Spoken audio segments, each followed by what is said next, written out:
phone number is low. Just let you know. But hey guys, welcome back to my channel. If you are new, welcome.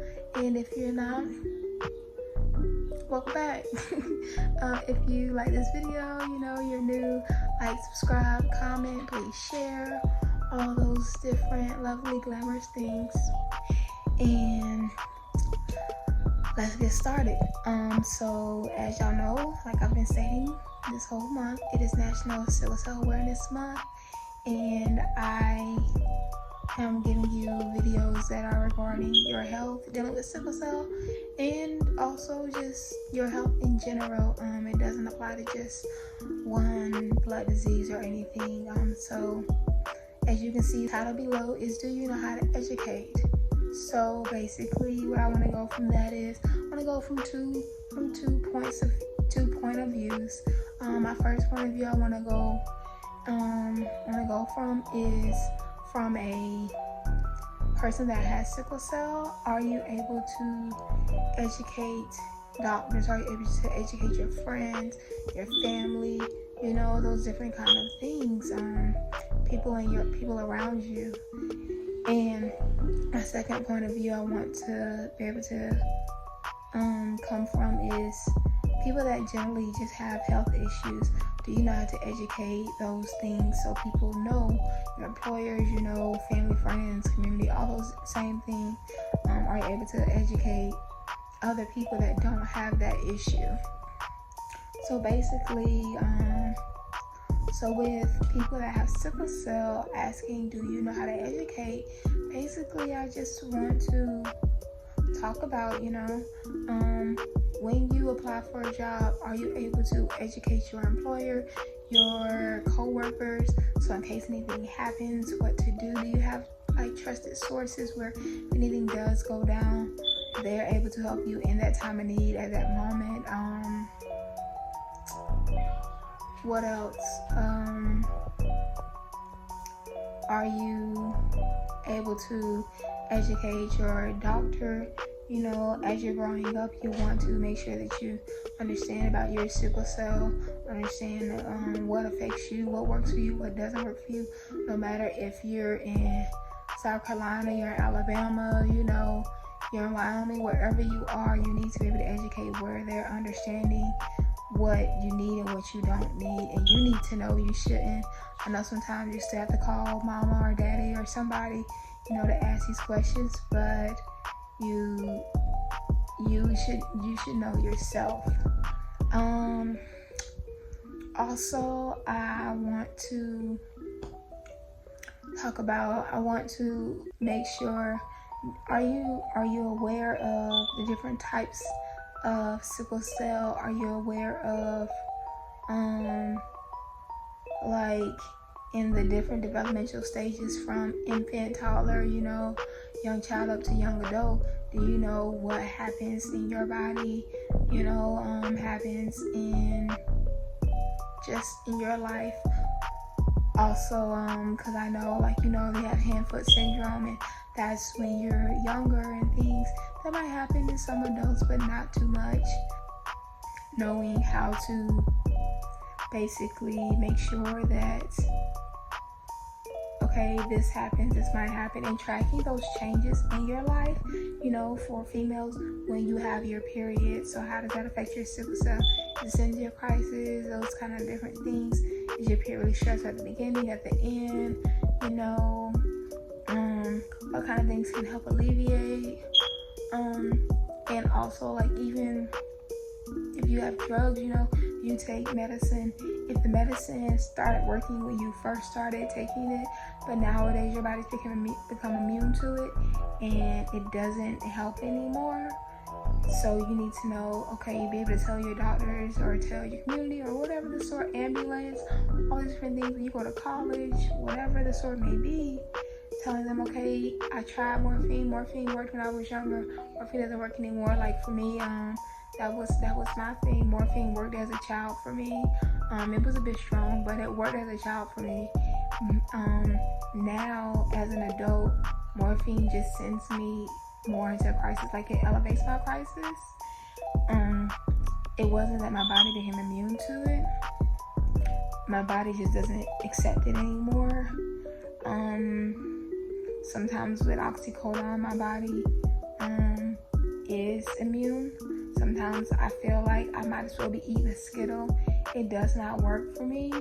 And sometimes it does exactly what I need. Sometimes I might have to take 2, and it says 46 hours. Sometimes I might have to take 2 every 2 hours or every 3 hours because it's not doing nothing. It's growing worse or something. And children's Motrin, that sometimes works, sometimes doesn't. It all is just kind of like a game, you know. You just gotta see, you know, will this work, will this not work, what kind of situation is happening. And from when you're transitioning from one thing to the other, you know there's going to be added stress, whether you're transitioning from middle school to high school to college, transitioning from single to married, or not pregnant to pregnant, having a baby, whatever, planning a wedding, taking care of your parents, whatever the transition is in life, it might add a little bit of stress. So you want to be prepared for that, mentally and physically. You want to have the medications. You want to be able to, even if you know that it might be causing it may cause problems. Jesus. Even if you know it may cause problems, you want to also tell yourself, you know, we will get through this. It will be easy. If your religion, you know, you have that relationship with God. I trust in God. All things are possible through Him. You know, speak those scriptures to yourself. So you are able to mentally get your mind in that mindset where, okay, I'm not doing this. This won't stress me out. And for people that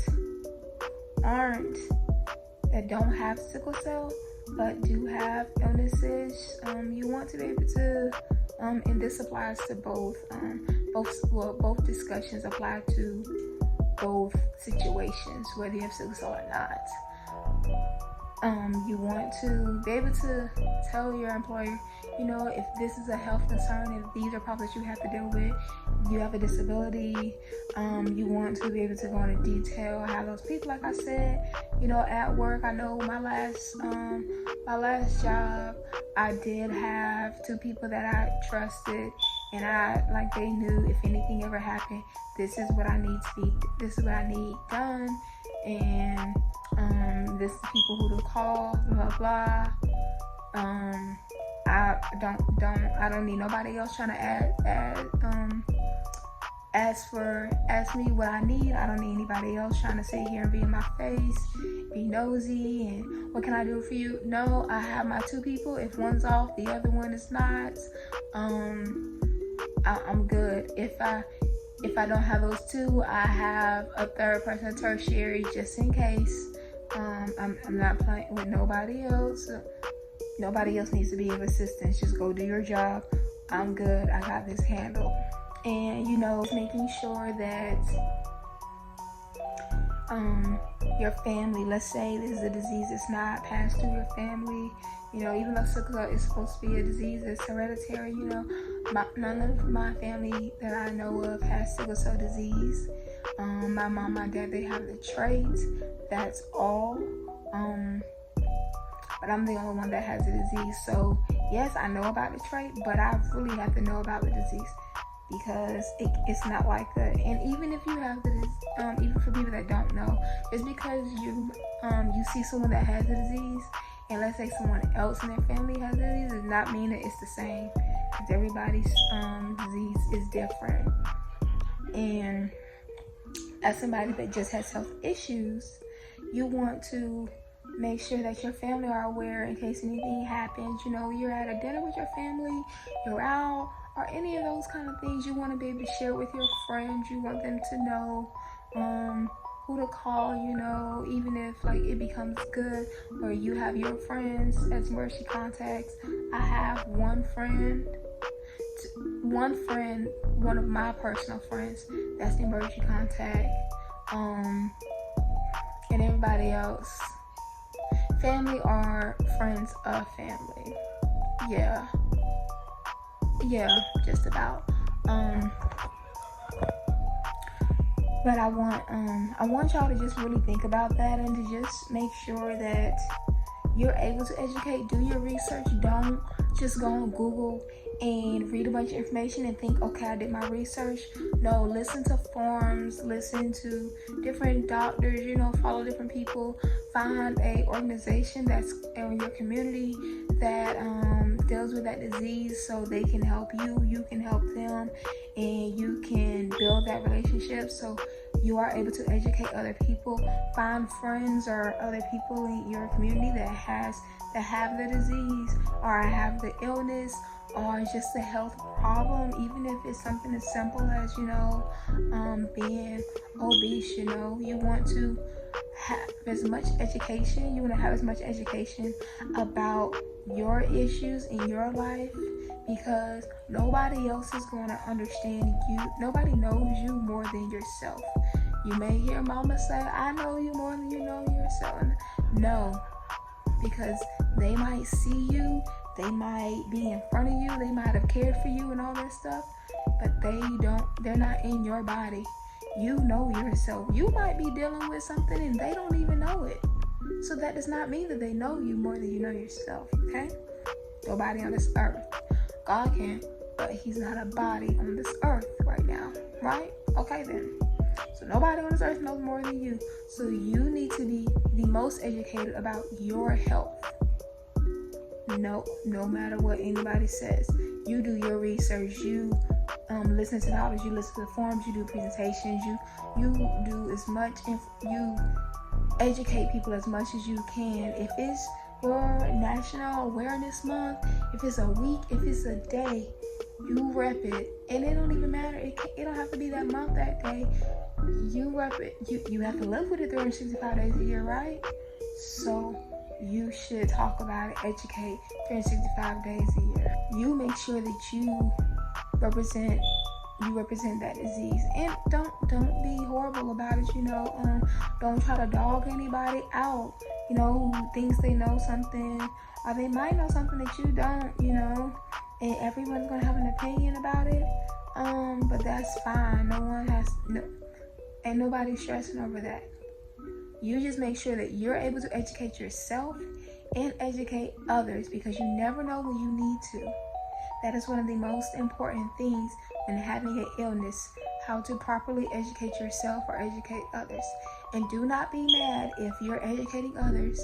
And this from a personal experience, do not be mad if you're educating others. If you're educating others and they do not receive the information that you're giving, or they don't understand it, or they think something different. There's plenty of times that we go to, for sickle cell patients that I know of, I'm personal friends with, we go to the doctor and we go to the hospital, and they think we're drug seekers. They think we just want meds. They think, oh, I can't see the pain, so you're lying. They think all these horrible things. Just because they don't understand it and they're ignorant to the fact of your disease, your illness, disability, whatever the sort, just because everyone else is ignorant does not mean that you have to be. Because I'm not ignorant on sickle cell. There might be some things I don't know, but I'm not ignorant. And just about every time I go to the hospital, there's at least one ignorant doctor. But they have to choose whether they're going to educate themselves or whether they're just going to remain ignorant. That's up to them. That has nothing to do with you, as long as you know. Okay? I love y'all. Thank y'all for listening to this video. Hopefully it wasn't too long. It doesn't seem too long. But anyways, I love y'all, and I will talk to y'all later. Catch y'all in the next video. Bye.